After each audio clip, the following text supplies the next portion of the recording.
ନିର୍ବାଚନର ସମୟ ଚାଲିଛି। ଭୋଟ ଦେବା ପ୍ରତ୍ୟେକ ନାଗରିକଙ୍କର ମୌଳିକ ଅଧିକାର। ତ ଚାଲନ୍ତୁ ଆଜି ଏହି ଗାଁର ଭାଇ ଭଉଣୀ ମଉସା ମାଉସୀମାନଙ୍କୁ ପଚାରି ବୁଝିବା ସେମାନେ କାହାକୁ ଭୋଟ ଦେବେ ଆଉ କାହିଁକି ଭୋଟ ଦେବେ। ଆଜ୍ଞା, ମୋର ସେମିତି କିଛି ନାହିଁ। ମୁଁ ସେଠି ପହଞ୍ଚିଲା ପରେ ମୋର ଯେ ବଟନ୍ଟାକୁ ଟିପିତେ ଇଚ୍ଛା ହେବ ମୁଁ ସେଇ ବଟନ୍ଟାକୁ ଟିପିକି ଚାଲି ଆସିବି। ମୋର ସେର କିଛି ବି ନାହିଁ ମୁଁ କାହାକୁ ଦେବି।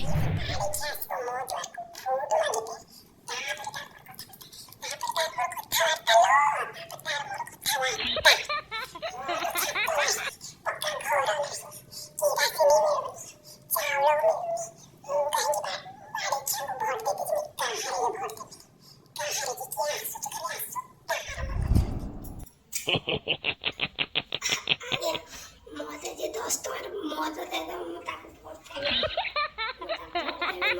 ମଦ ଦେବ ତାକୁ ଭୋଟ ଦେବି। ଯିଏ ଦେବ ନୋଟ ତାକୁ ଦେବି ଭୋଟ।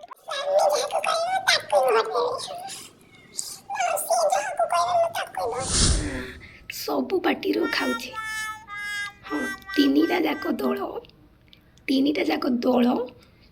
ଡେଲି ଖାଇବାକୁ ଦେଉଛନ୍ତି। କାଲି ମଟନ୍ ଦେଇଥିଲେ, ଆଜି ଚିକେନ୍, ପରଦିନ ମଦ ଟିକେ ଦେଇଥିଲେ।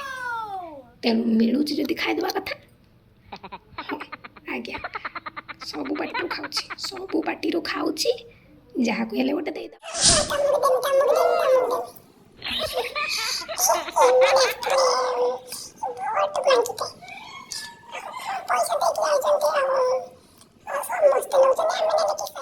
ମତଦାନ ଦେବା ମୋର କର୍ତ୍ତବ୍ୟ, କିନ୍ତୁ କାହାକୁ ଭୋଟ ଦେବି ଏଇଟା ହେଉଛି ମୋର ବ୍ୟକ୍ତିଗତ ନିଷ୍ପତ୍ତି। କିନ୍ତୁ ହଁ, ଯାହାକୁ ଉଚିତ ମନେ କରିବି ତାକୁ ହିଁ ଭୋଟ ଦେବି।